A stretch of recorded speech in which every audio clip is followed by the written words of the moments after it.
Dictation start होगी 3 second बाद। Start. सरकार प्रशासनिक निर्देशों द्वारा वैधानिक नियमों में संशोधन या उनका स्थान नहीं ले सकती है, लेकिन यदि नियम किसी विशेष बिंदु पर चुप रहते हैं तो वे कमियों को दूर कर सकते हैं, नियमों को पूरा कर सकते हैं और पहले से बनाए गए नियमों के साथ असंगत निर्देश जारी कर सकते हैं। विराम। कोई प्राधिकरण वैधानिक नियमों का उल्लंघन करते हुए आदेश, आधिकारिक ज्ञापन, कार्यकारी निर्देश जारी नहीं कर सकता है। विराम।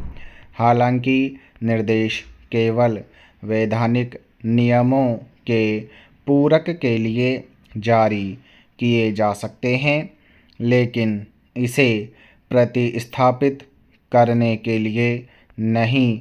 NCTE मान्यता आदेश जारी किया गया था ताकि MHRD के निर्देशों को प्रभावी बनाया जा सके, ताकि उन शिक्षकों को एक बार का समय मिल सके जो पहले से ही काम कर रहे थे और जिन्हें 2017 के संशोधन अधिनियम के संदर्भ में 1/4/2019 से पहले न्यूनतम योग्यता प्राप्त करने की आवश्यकता थी, अन्यथा उन्हें सेवा से बर्खास्त कर दिया जाता।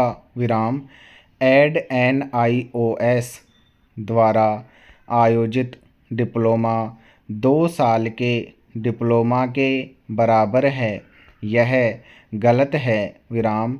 NCTE द्वारा शिक्षकों की नियुक्ति के लिए न्यूनतम योग्यता के रूप में न्यूनतम 2 साल का डिप्लोमा प्रदान करने के लिए जारी किए गए प्रभाव अधिनियम के लिए कोई अधिसूचना नहीं है। विराम। NCTE को एक विशेषज्ञ निकाय के रूप में न्यूनतम योग्यता के प्रमाण निर्धारित करने का अधिकार है और अधिसूचना के अनुसार NCTE ने ऐसा किया है। विराम। इस प्रकार उच्च न्यायालय द्वारा पारित विवादित निर्णय और आदेश को रद्द कर दिया जाता है। विराम।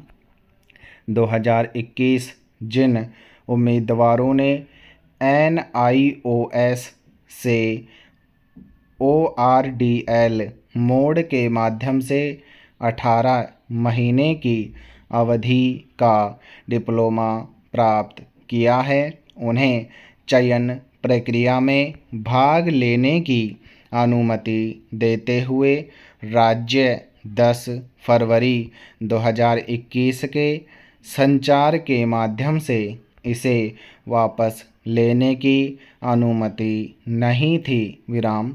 यह प्रस्तुत किया जाता है कि 10 फरवरी 2021 के पत्र में लिया गया राज्य सरकार का निर्णय स्पष्ट रूप से मनमाना है। विराम।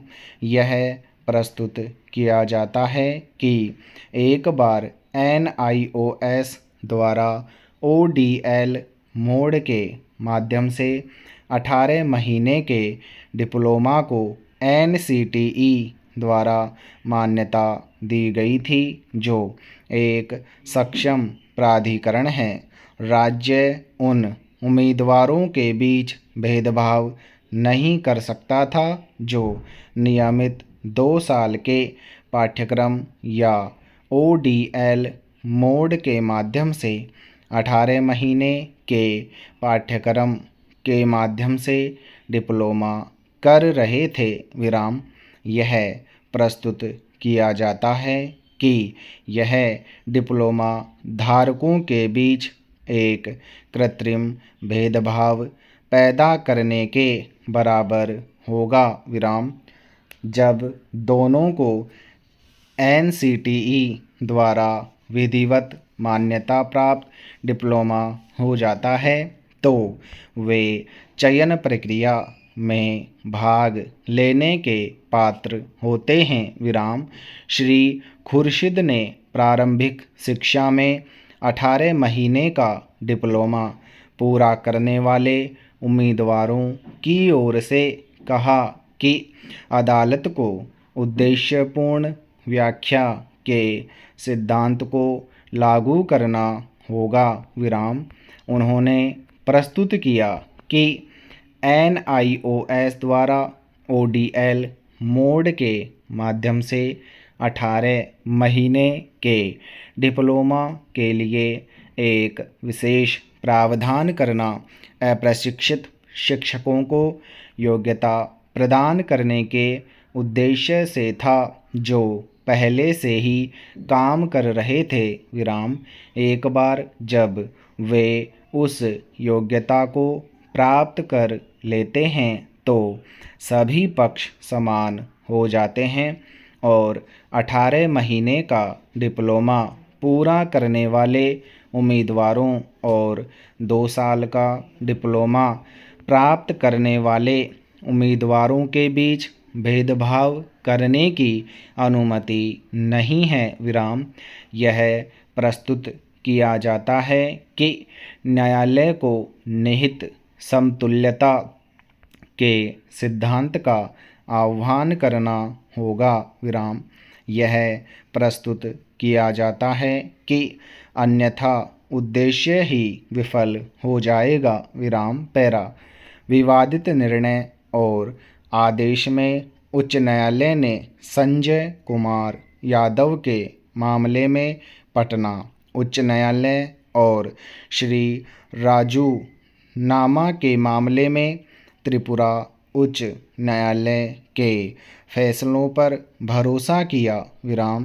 यह ध्यान दिया जाना चाहिए कि पटना उच्च न्यायालय के फैसले में हालांकि NCTE द्वारा बिहार के अतिरिक्त मुख्य सचिव को संबोधित संचार का संदर्भ दिया गया है, लेकिन इसने उक्त संचार को इस आधार पर दरकिनार कर दिया कि यह कहीं भी उल्लेख नहीं है कि उक्त पाठ्यक्रम को 2 साल के प्रशिक्षण पाठ्यक्रम के बराबर नहीं माना जा सकता है।